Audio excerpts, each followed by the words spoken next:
السلام علیکم۔ اس آیت میں رب العزت سمجھا رہے ہیں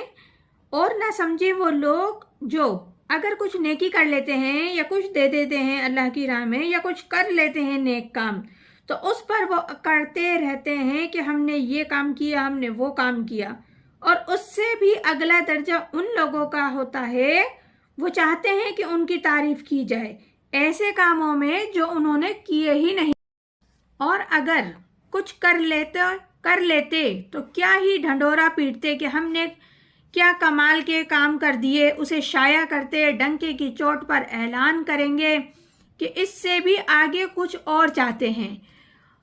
تب کچھ نہ کرنے پر ان کا یہ حال ہے۔ تو مت سمجھنا ان کے بارے میں کہ وہ عذاب سے بچ جائیں گے۔ جو اس قسم کی حرکت کرتے ہیں